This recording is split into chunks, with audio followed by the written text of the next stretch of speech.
Big and beautiful are the two best words I would use to describe the brand new iPhone 12 Pro Max. It's Apple's largest phone yet, and it features a top-notch camera system. But is that enough to justify that $1,100 price tag? Well, let's find out. This is Victor Kamanga with another Everything Technology video. Let's get right into it.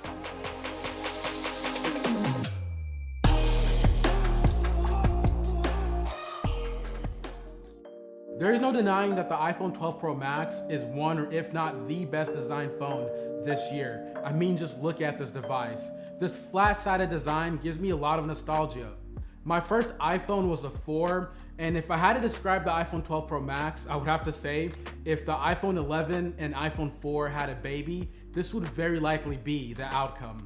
The frosted glass back and stainless steel sides scream premium, and for an $1,100 phone, this feels like you're actually getting your money's worth. Yeah, this phone feels premium, but to be honest with you guys, it kind of feels like a brick. This is a huge phone, and if you're coming from its previous predecessor, it may feel even bigger because of the flat sides. One-handed use is barely possible on this phone, and when it is, it's pretty uncomfortable. Although I appreciate the design of this phone, I can see myself dropping it pretty easily, so I'd highly suggest you pick up a case for this one. So you're probably wondering, how is this device different from the other devices released this year by Apple? And why does it cost more? The biggest difference is simply in display size. This phone has a 6.7-inch panel compared to last year's model, which was 6.5 inches. It's still an OLED panel, and it has a pixel density of 458. This is one of the best displays I've seen on any smartphone this year. You're going to absolutely love this panel if you enjoy streaming content on your phone and playing games. The iPhone 12 Pro Max has a slightly bigger sensor than the other models. The main sensor is now physically larger, and it's also stabilized a little differently. Rather than traditional OIS, it has sensor shift technology, which actually moves the sensor to stabilize images instead of the actual lens.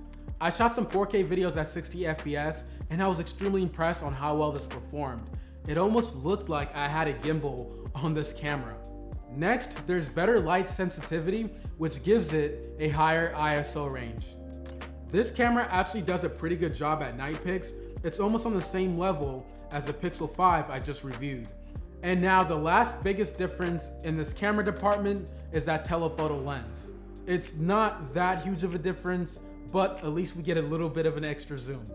Even though on paper the iPhone 12 Pro Max has a slightly better camera than the other devices, when you put the pictures side by side, they almost look identical. Like, you can't really tell much of a difference unless maybe you zoom in.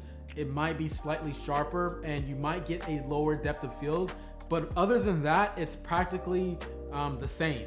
If you guys are interested in an in-depth camera review on this phone with an emphasis on the video side of things, please let me know down in the comment section, because I am considering making something like that. And now the last biggest difference from this device and the other ones released this year is in the battery. It's slightly smaller than last year's model, but out of all the other devices released this year, this has the biggest one. Now, before I talk about my battery life experience, let's talk about how Apple releases these huge phones with such small batteries. I just reviewed the Google Pixel 5, which is a considerably smaller device, but for some reason Google managed to fit a 4,000 milliamp battery, but Apple could only fit a 3600 going to 3700 milliamp battery on this gigantic iPhone 12 Pro Max. I just don't get it. But with that said, battery life is actually surprisingly good. Apple does a really good job at optimizing their hardware and software. So on a day-to-day, I was averaging about 7 hours of usage, which is pretty good. It lasted me a full day of usage pretty easily, with a lot of content streaming, a lot of music listening, and even some gaming. So yeah, I can't really complain when it comes to battery life, other than the fact that it's such a small battery on such a huge device. Let's talk specs. The iPhone 12 Pro Max has Apple's latest and greatest, the A14 Bionic chip. This, paired up with 6 gigs of RAM, provides an extremely fluid software experience on iOS 14. Navigating was very smooth, and I didn't have any issues multitasking, but I do have an issue with how Apple is utilizing this huge display on this phone. Don't get me wrong, I love this display. I love how it works with the software, but I honestly feel like Apple's not fully utilizing it. For instance, with the Galaxy Note series, it's different from getting a Samsung Galaxy S device because you get that big panel, you get a bunch of multitasking features, and you also get the S Pen. With the iPhone 12 compared to the 12 Pro Max, there's just not that huge of a difference besides more screen real estate. Yeah, you'll enjoy watching and streaming content more on your device. Yes, you have more screen real estate when you're on social media and stuff. You can see more things at once, but that's it. Like, I can't multitask. I can't watch a YouTube video while I'm scrolling down on Instagram. I can't have the Facebook app and the Gmail app open. I can't do any of those cool multitasking features that you can do on devices like the iPad, which has a big panel, or other Android devices that have big displays. So I feel like Apple just didn't do a really good job at utilizing the display, and maybe that's something we'll see in the next iteration of devices. Maybe we'll see Apple really doing something with it, but for now, it just makes no sense to me why they're not doing anything with it software-wise. There's some other things that I would like to see maybe with the next iteration. USB-C charging should be a standard by now. A lot of the other Apple devices have switched over to USB-C, but for some reason their phones haven't. 90 hertz panel or 120 hertz panel would have been a nice addition.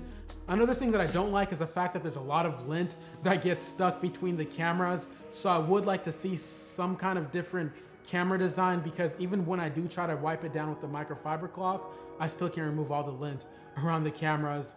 And the last thing I would have liked to see included with this device, or really any of the other devices released this year, is a charging brick.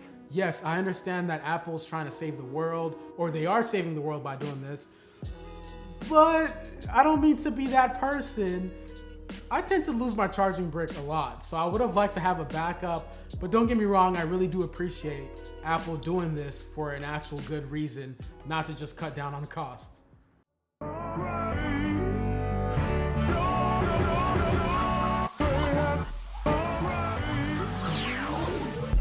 In conclusion, Apple is making old new again with their new lineup of devices. This is by far my favorite designed iPhone.